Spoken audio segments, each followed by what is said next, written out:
Amisha Ghadiali, and I host a podcast called The Future is Beautiful, which is an exploration of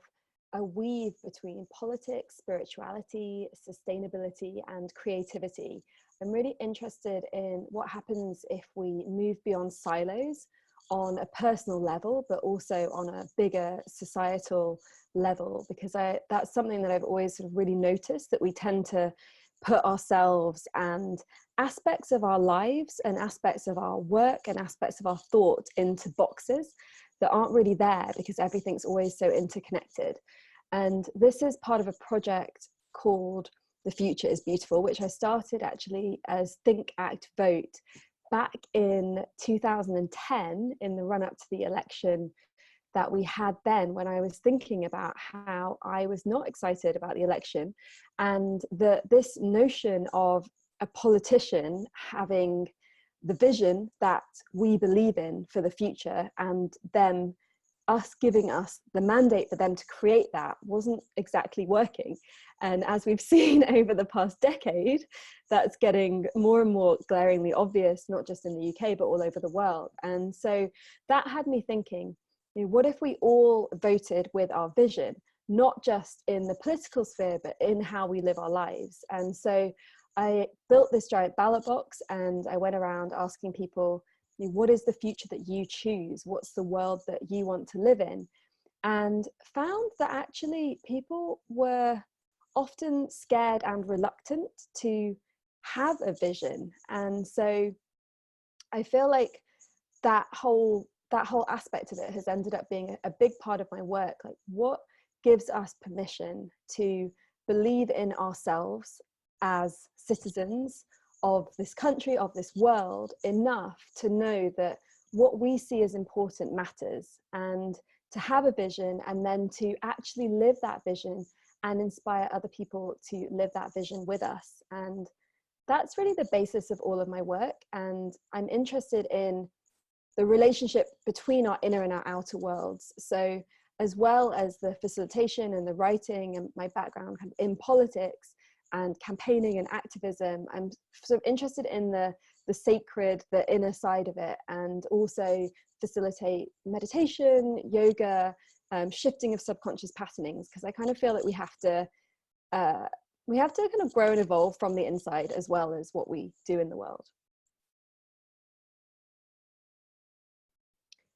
For me, what troubles me about the system that we're in right now is the lack of truth, the lack of equality, and just how stuff that is really not okay becomes normal, and it just becomes normalized, and it becomes normalized, and it becomes normalized. And it means that we live in this very warped sense of reality. So we know that we have a voting system that is not fit for purpose, that does not represent the way that people actually vote, and that forces people to vote tactically and makes it very hard for people that are really connected to a community to participate and to have their views or the way that they want to stand up and speak and take action in their community heard and also allowed. And so we also live in a system where our media is, owned.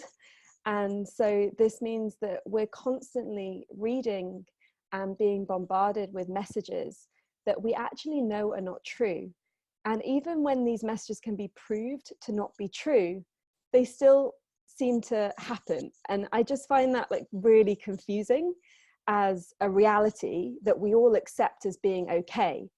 And so I feel like we're in a situation where our instincts of what we actually want for our society, for each other, that reflect our values, is constantly being distorted by false information that we're getting, or by seeing people that clearly demonstrate that they lack integrity winning and being given power. And I think that that's really confusing for our psyches. If we see somebody that we know has lied several times, that we know has hidden from press or refused to speak out on certain issues, or said things that are unacceptable about other members of society, and then we see them get rewarded, it just makes, I think, our political system feel very unsafe. I feel at this stage that my own efforts are slightly away from being in the system. I always keep an open mind to how I can be a transformative force in the system, but I also feel like